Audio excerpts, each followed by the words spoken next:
Shattered skulls and crushed skeletons lie scattered across the desert, surrounded by the remains of rattlesnakes, the most famous venomous predators of the North American desert. Above the sand, beneath a scorching sun reaching 40 degrees Celsius, the killer behind this massacre is neither a wolf nor a cougar. It is a small bird weighing no more than 400 grams.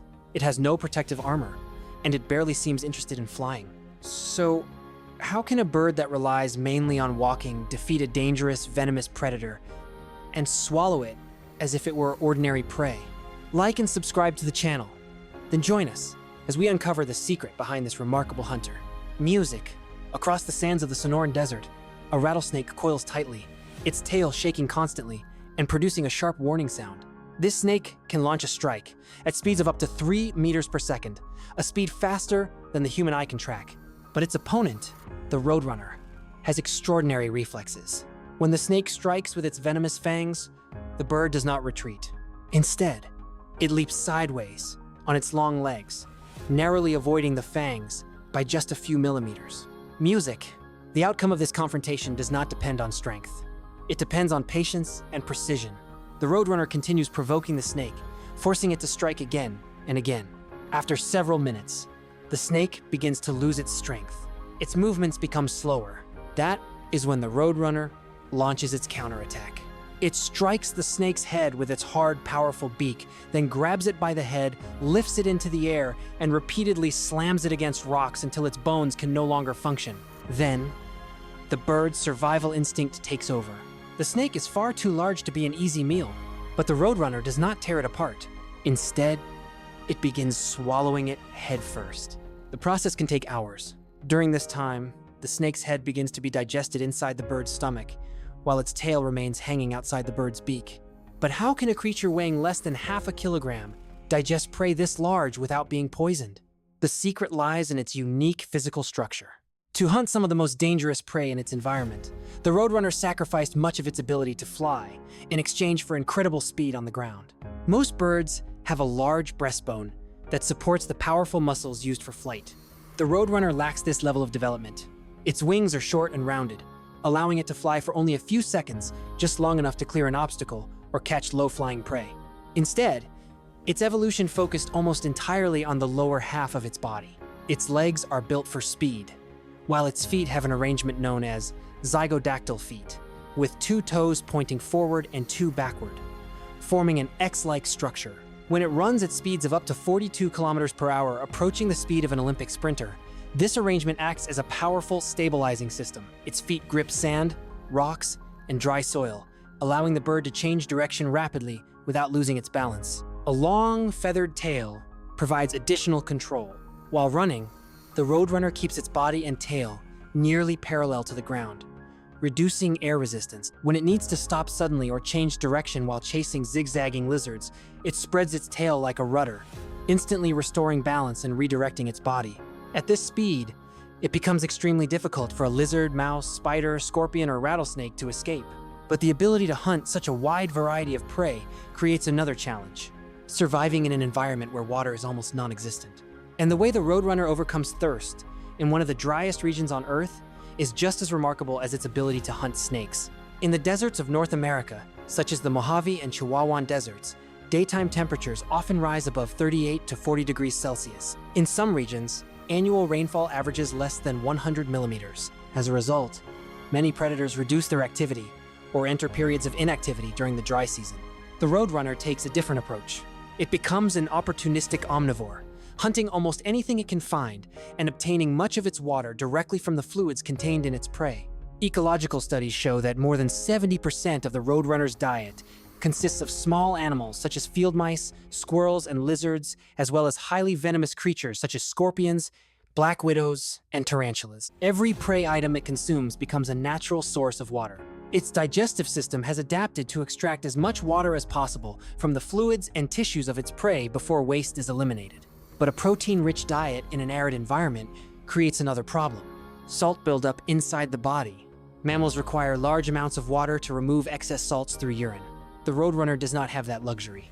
Instead, it has evolved a specialized gland similar to those found in seabirds. Located near the nasal passage, this gland filters excess salt and expels it directly through the nostrils, helping the bird conserve the precious water inside its body.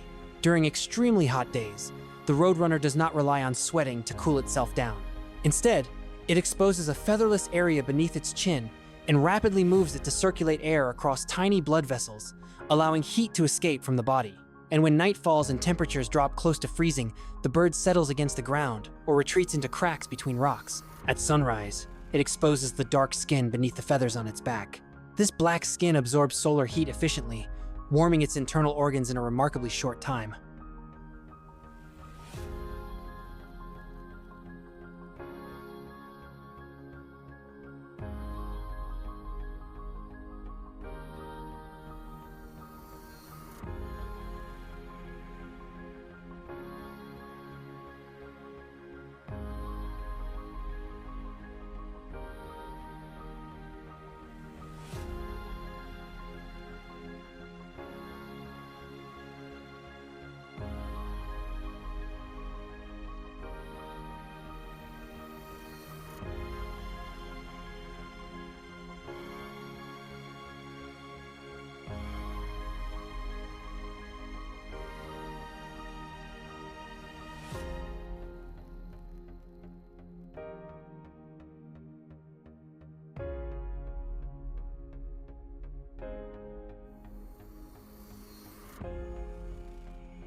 Surviving on as little energy as possible in one of the harshest environments on Earth is an achievement in itself.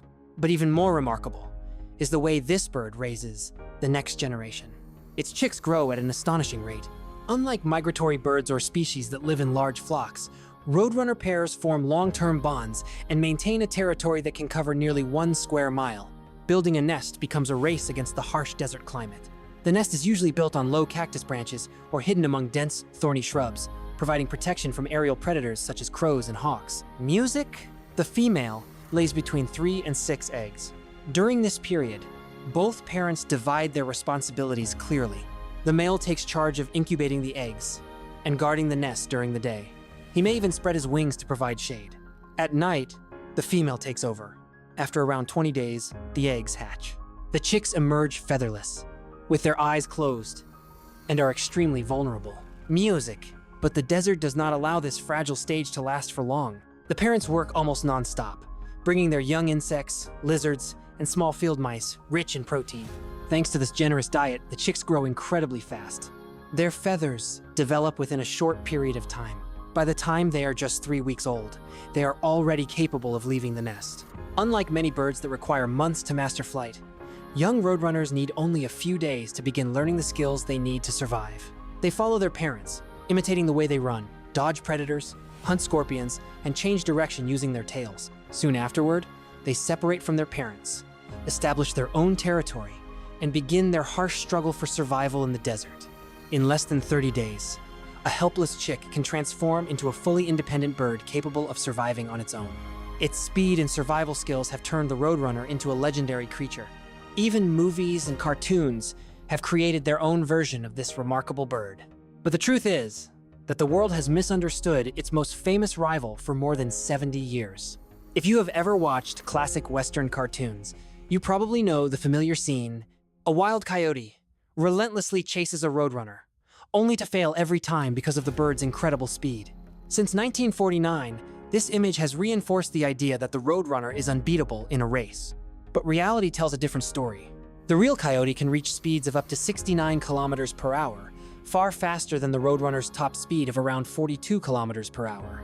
If the two were placed in a direct race across open, flat ground, the coyote could catch the bird within seconds. So why hasn't the roadrunner been wiped out? The answer is not speed, it is intelligence. When pursued, the roadrunner does not engage in a straight race.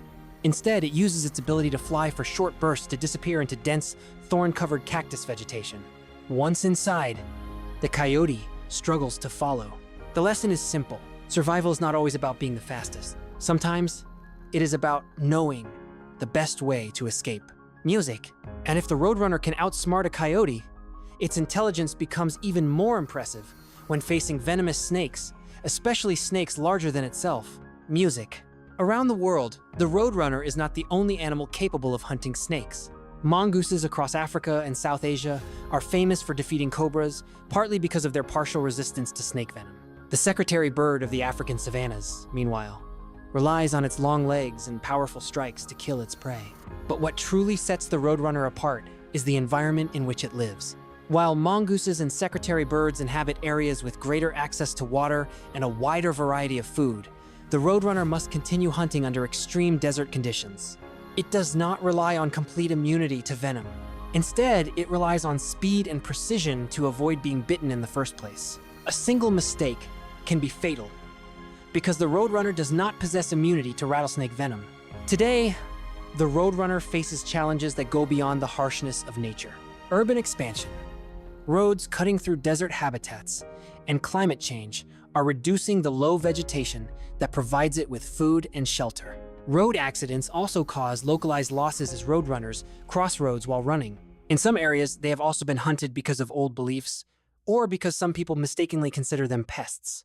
Nevertheless, the latest conservation data indicate that roadrunner populations remain stable. The number of mature individuals capable of reproduction is estimated to exceed 1 million birds, and the species is classified as being of least concern. Its diverse diet and remarkable ability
The Roadrunner provides a clear example of the rules of evolution in nature.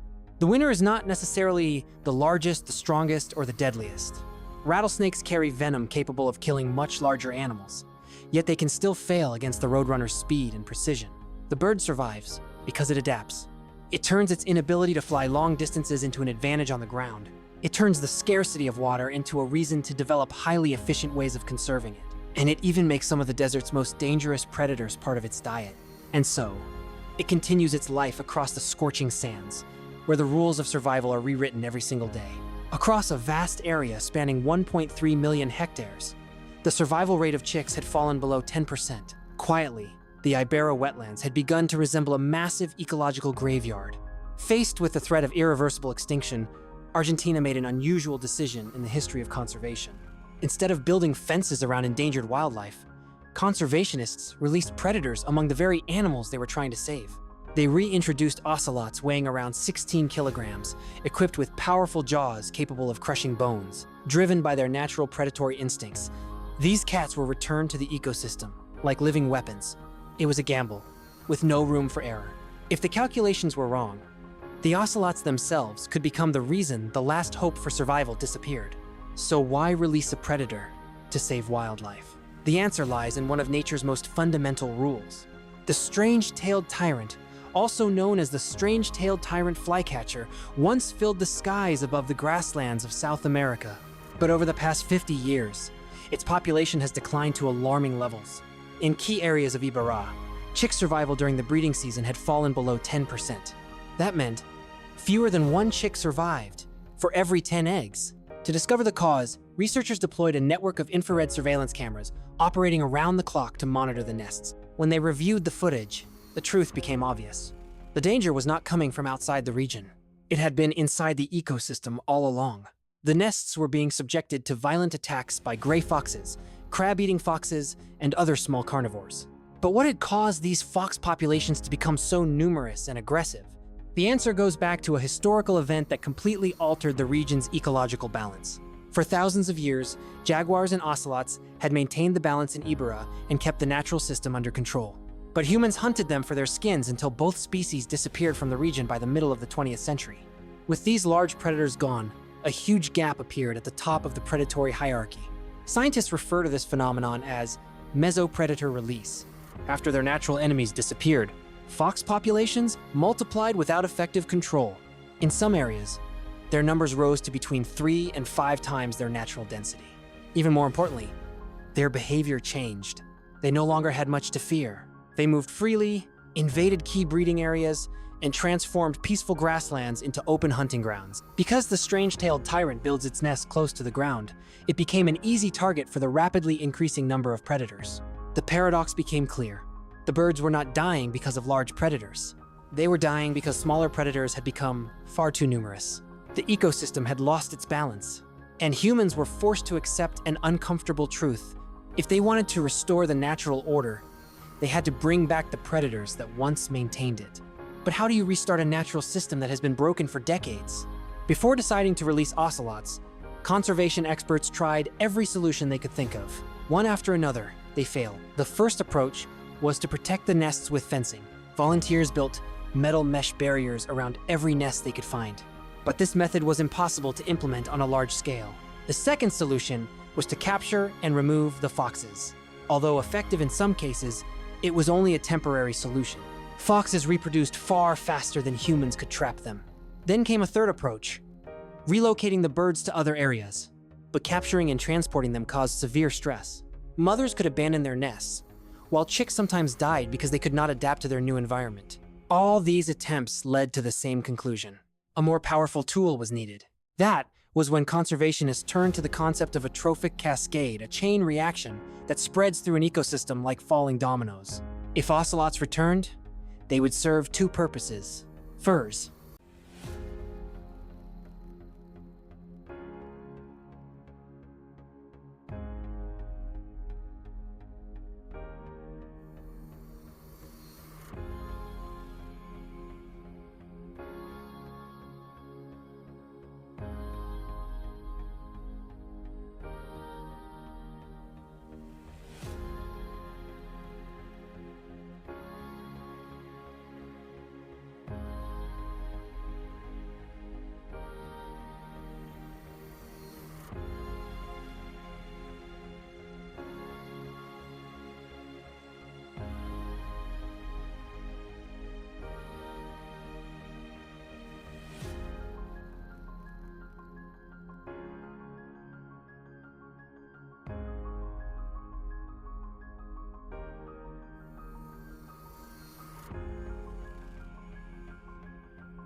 Ecologists call this phenomenon the landscape of fear.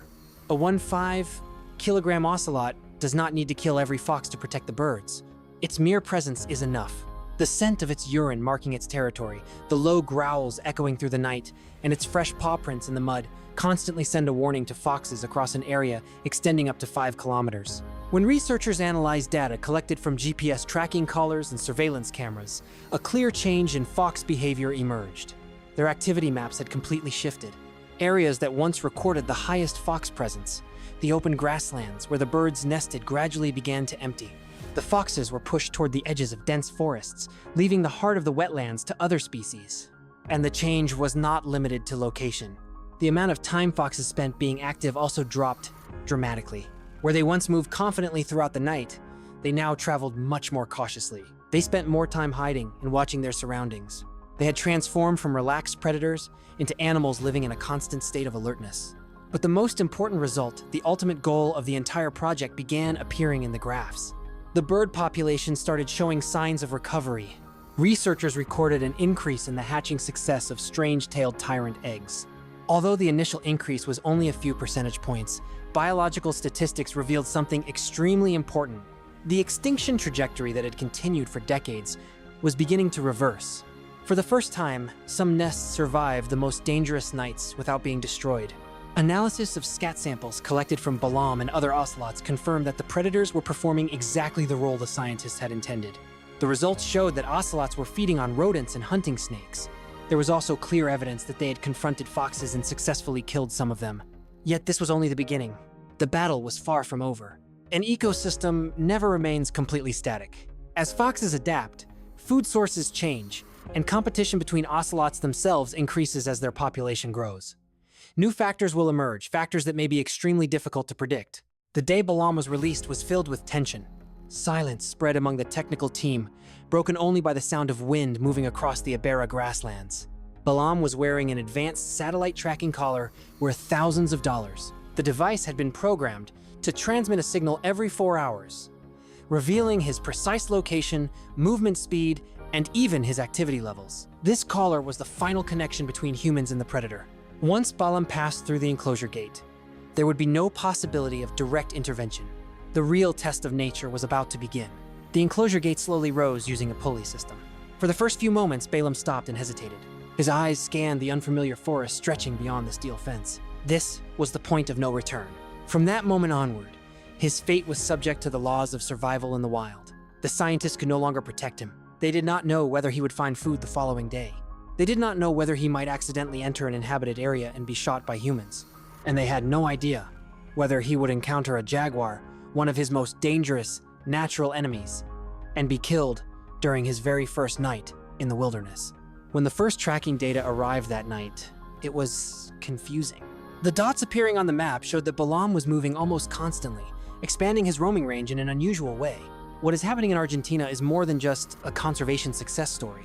It is a lesson in just how complex Earth's ecosystems really are. And that complexity remains far greater than humanity's ability to fully understand it. For many years, we believed that we could protect nature by eliminating predation and turning forests into peaceful places. But that assumption was deeply flawed. Organized predation, fear, and death are not merely forces that threaten life. They can also be essential to sustaining it. Removing a predator from an ecosystem is like removing the control rods from a nuclear reactor. Everything may appear calm at first. Then the system begins to collapse from within. Rewilding Argentina is not trying to control nature or rebuild it according to human design. Instead, it is attempting, with humility, to restore the pieces that humans removed in the past without fully understanding the consequences. The enormous costs, complex technology, and real dangers involved in this project represent the price of correcting historical mistakes. And the message is clear. A complete ecosystem can be destroyed within just a few years.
But one truth has become clear tonight.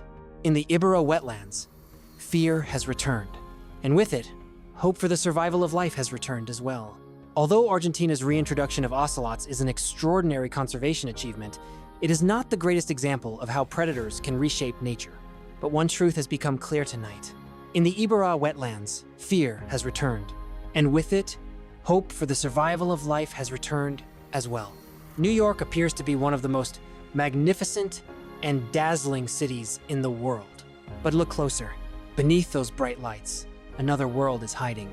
New York is also home to rats. Millions of sewer rats crawl beneath the concrete streets, destroying almost everything in their path. They chew through electrical cables, burrow beneath building foundations, and spread disease. Despite the billions of dollars spent on control measures and modern technologies, they all seem to fail. Then surveillance cameras captured something no one expected. In some of the most heavily contaminated areas, rat numbers were clearly declining. Large numbers of rats were disappearing without any obvious explanation. There were no poison campaigns. No smart traps were operating in those locations. Then researchers looked toward the sky. Something was hunting them. A ghost from the 20th century had returned. Powerful aerial predators were quietly reclaiming their territory over the city, while the rats had almost no way to defend themselves. 3 million. That was the official estimate made by researchers from Fordham University for the number of Norway rats living beneath New York City in 2023. That means roughly 1 rat for every 3 residents, yet even that number does not tell the whole story. The history of this species in the New World began in the 17th century, when rats hid aboard European merchant ships. Over the next 300 years, they built an incredibly efficient survival system. The reproductive speed of rats is a nightmare for any pest control program. When food and shelter are abundant, a single pair can theoretically produce around 15,000 descendants within just 12 months. Then, when the COVID-19 pandemic struck in 2020, the situation became even worse. After restaurants closed and food waste became scarce, the rats did not simply starve. They became more aggressive. Some even attacked one another. Large numbers migrated from subway stations into residential neighborhoods.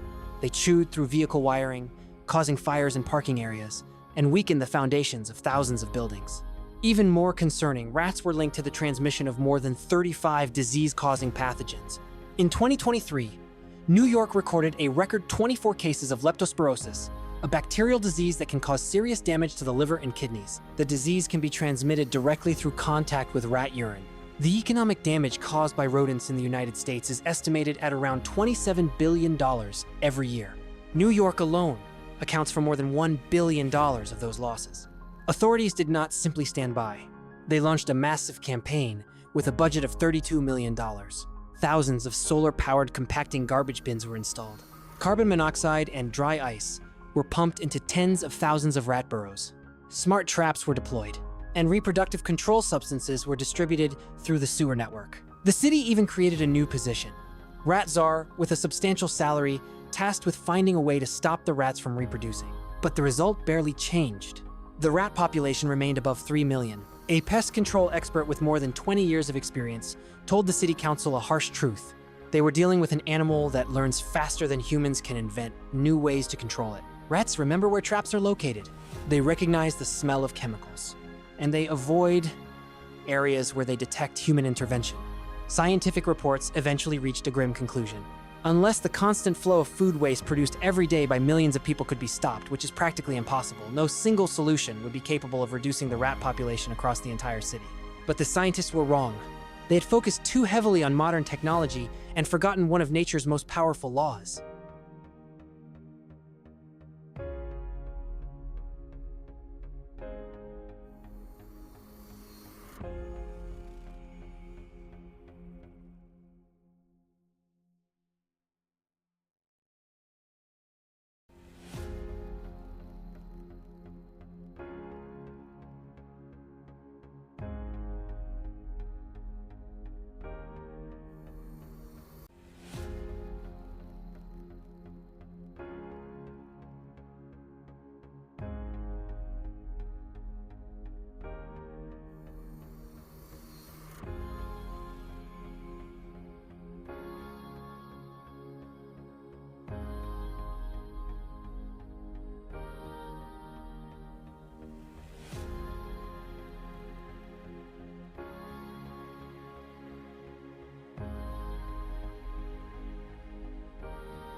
Even though humans had declared defeat, an ancient army of predators began reclaiming control of the skies, and their method of hunting rats proved more effective than any smart device humans had ever created. When ecologists studied the mysterious decline in rat numbers across northern Manhattan, they spent 3 weeks comparing the data with weather conditions, temperatures, and chemical treatments. They found no explanation that could account for what was happening. Eventually, one researcher decided to visit the area himself. At sunset, he climbed onto the roof of a parking garage and looked toward the sky. There, above a water tank, towering over one of the city's skyscrapers, sat a pair of peregrine falcons. They were not migrating birds. They were a resident pair that had settled in the area and made it their permanent home. When the team compared the map of peregrine falcon nests with the map of reported rat sightings, an astonishing pattern emerged. Every area whose skies were controlled by these falcons showed a sharp decline in the number of rats on the ground.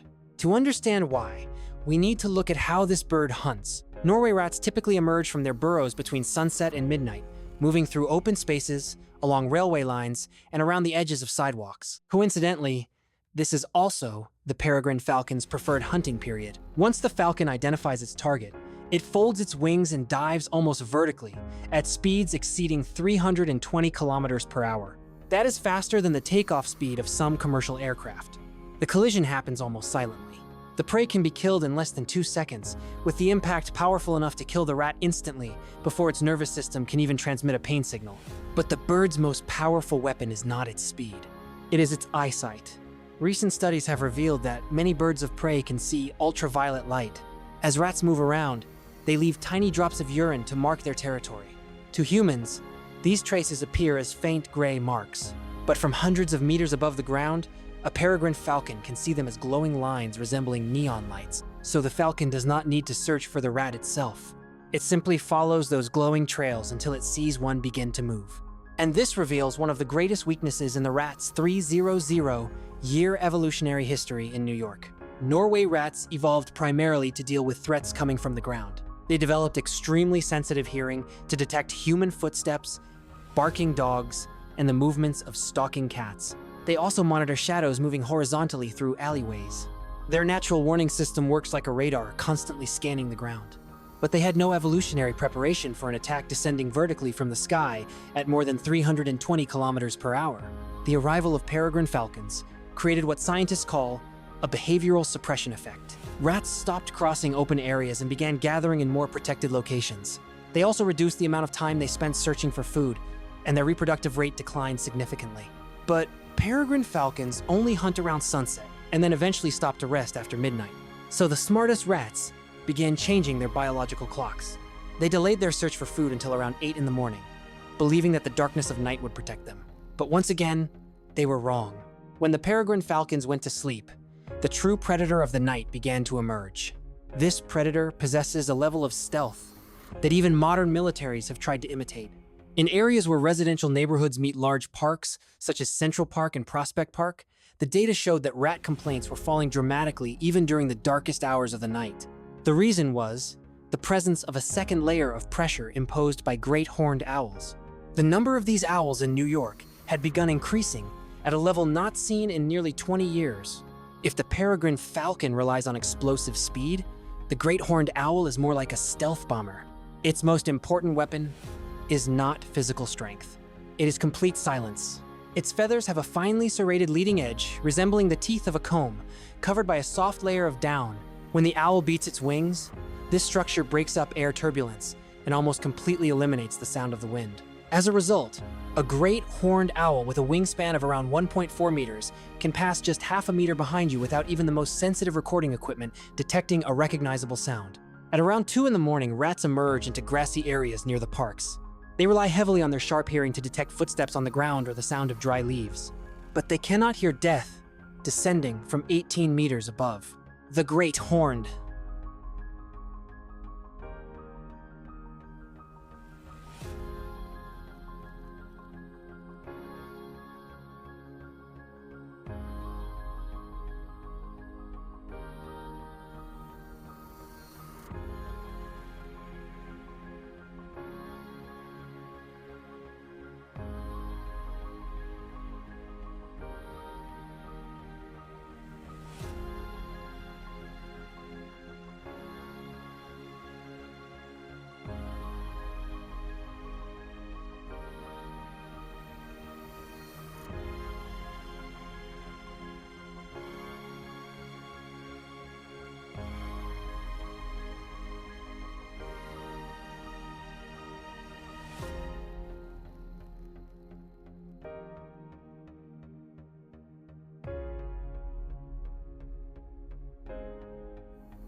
New York's glass and steel skyscrapers are not merely a concrete jungle.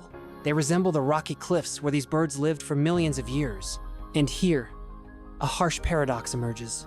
While politicians spent $32 million of taxpayers' money designing underground traps, no official plan or budget ever included the idea of using birds of prey as a tool to control the rat population. Let's do a simple calculation. A single family of great horned owls can consume thousands of rats every year. They work throughout the year without stopping. They do not demand a salary. They do not need health insurance. They do not go on strike.